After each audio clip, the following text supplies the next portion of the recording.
Hello everyone, আমি শ্রাবণী। আমার একটি নতুন ব্লগে আপনাদের অনেক অনেক স্বাগত জানাই। তো আপনারা সবাই কেমন আছেন? আশা করছি খুব ভালো আছেন, আর আমিও কিন্তু খুব ভালো আছি। তো আজকে আমি আপনাদের সাথে একটি সুন্দর রেসিপি শেয়ার করব। ভিডিওটি ভালো দেখার জন্য শেষ পর্যন্ত অনুরোধ রইল। তো আপনারা ভিডিওটি দেখুন। আমি আজকে আপনাদের সাথে ওলের একটি রেসিপি শেয়ার করব। তো দেখুন, এখানে আমি ওল নিয়ে নিয়েছি। এখানে আমার 1 কিলোর মতো ওল আছে। তো এগুলো আমাদের বাড়িরই গাছেরই ওল।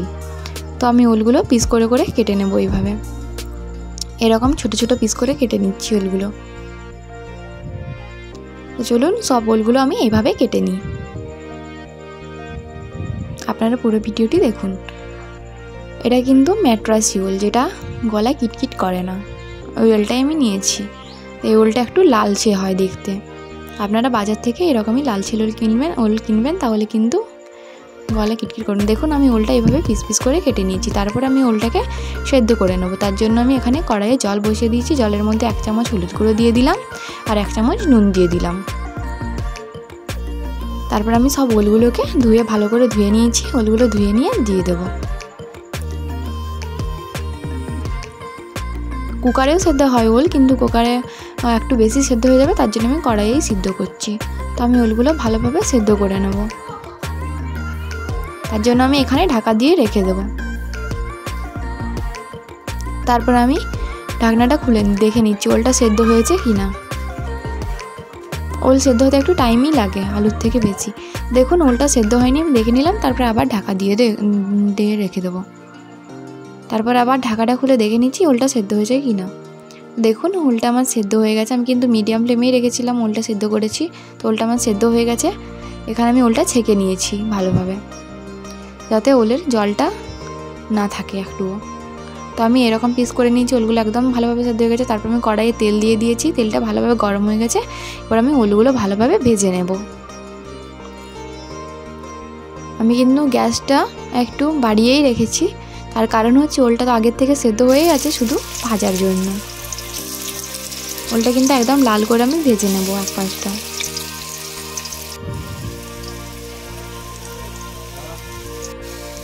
তো আমার দেখুন ওলগুলো এক পাশটা ভাজা হয়ে গেছে। তারপর আরেক পাশটা ভালোভাবে ভেজে নিচ্ছি। তো চলুন সব ওলগুলো এইভাবে ভেজে নিই। ওলের কিন্তু এটা আমি ঝোল বানাবো। আপনারা কারি করতে পারেন, ওলের কষা করতে পারেন, ওল মাখাও করে, ওল ভাতেও করে, অনেক অনেক কিছুই ওলের হয়। ওলের বড়া হয়। তো আমি মাছ দিয়েও ওল রান্না হয় কিন্তু ভালোভাবে। চলুন এইভাবে আমি সব ওলগুলোই ভেজে নেব। ওল কিন্তু খেতে ভালোই লাগে, আমার তো ভালো লাগে খেতে। অনেক কেউ খেতে পারে না, গলা কিটকিট করে তার জন্য। কিন্তু এই রকম লাল ওলটা কিন্তু গলা কিটকিট করে না। এটা ম্যাট্রাসি ওল বলা, যেটা দেশি ওল হয় ওটা কিন্তু সাদা হয়, আর ওটা গলা কিটকিট করে। তো সব ওলগুলো আমি এইভাবে ভেজে নিচ্ছি। একদম টোস্টের মতো লাগছে দেখুন দেখতে। দেখুন বন্ধুরা, সব ওলগুলো আমি এইভাবে ভেজে নিয়েছি। এমনিও কিন্তু না ভেজেও কিন্তু রান্না হয় ওলের।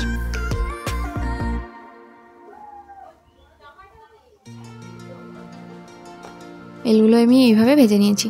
দেখুন, ওল রান্না করার জন্য আমি এখানে নিয়ে নিয়েছি গোটা গরম মশলা, তেজপাতা, পেঁয়াজ কুচি, টমেটো, কাঁচা লঙ্কা, আদা রসুনের পেস্ট আর ওল। তো আজকে এইগুলো দিয়েই আমি ওল রান্না করবো। আর হলুদ, লঙ্কা গুঁড়ো, জিরে গুঁড়ো, ধনে গুঁড়ো তো আছেই। এখানে আমি কড়াইটা চাপিয়ে দিয়েছি আর তেল দিয়ে দিয়েছি। তারপর একটু চিনি দিয়ে দিলাম কালারের জন্য। তারপর গোটা গরম মশলা আর তেজপাতাটা দিয়ে দিলাম।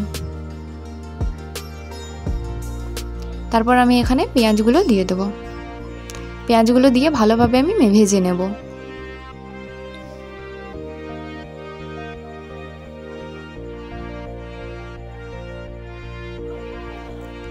তো পেঁয়াজটা আমি ভালোভাবে ভেজে নিচ্ছি। পেঁয়াজটা ভালোভাবে ভাজার পরে আমি আদা রসুনের পেস্টটা দিয়ে দেব। এখানে আমি 4টে বড় সাইজের পেঁয়াজ নিয়ে নিয়েছি। পেঁয়াজটা একদম লাল করে ভেজে নেব। তারপরে দেখুন, আমি এখানে আদা রসুনের পেস্টটা দিয়ে দিলাম। এটার মশলাটা হবে একদম মাংসর মতো, যেরকম আমি মাংস রান্না করি আমরা, সেরকমই হবে মশলাটা। তারপরে এখানে কাঁচা লঙ্কা, টমেটো কুচি দিয়ে দেবো।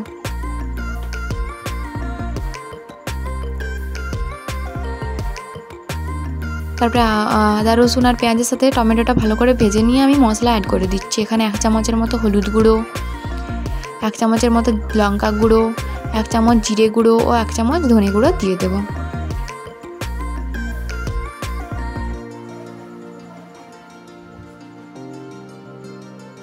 তারপরে মশলাটাকে কষানোর জন্য জল দিয়ে দিচ্ছি।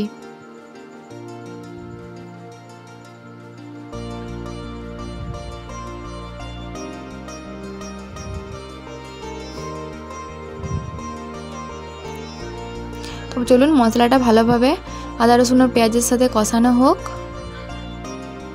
আর মশলাটা থেকে তেল ছাড়ুক। তো দেখুন মশলা থেকে তেল বেরিয়ে গেছে। এরপর আমি ভাজা ওলগুলো সব দিয়ে দেবো।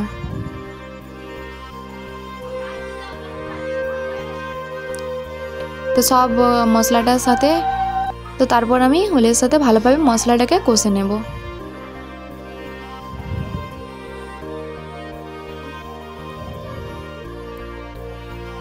আমি আগের থেকে গরম জল করে রেখেছিলাম। তো এখানে ওল কষা আমার হয়েই গেছে। দেখুন ওলটা আমি ভালোভাবে কষে নিচ্ছি, এবং জলটা দিয়ে দিচ্ছি। তারপর জল দিয়ে ফুটিয়ে নেব।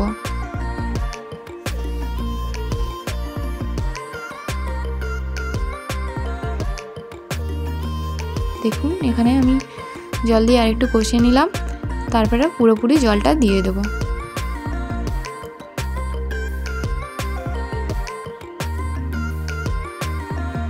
এরপর আমি জল দিয়ে দিচ্ছি। আমার ওলটা ভালোভাবে ফুটে যাক। আমি কিন্তু নামানোর আগে নুন দিয়ে দেবো। নুনটা কম হয়েছে কিনা তার জন্য আপনারা আপনাদের স্বাদ অনুসারে নুন দেবেন। আর নামানোর আগে আমি গরম মশলা দিয়ে দেবো।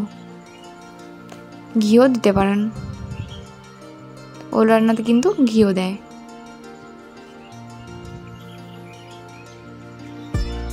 দেখুন কালারটা কি সুন্দর এসেছে।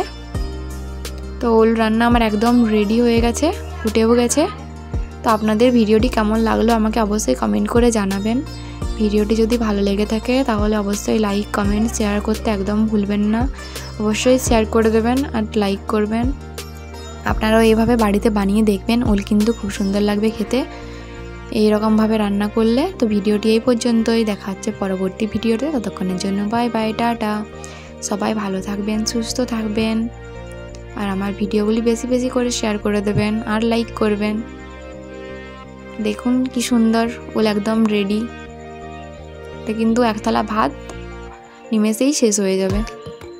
এরকম ওল তরকারি থাকলে কিছুরই দরকার হবে না, একদম মাছ মাংস কেউ ফেল।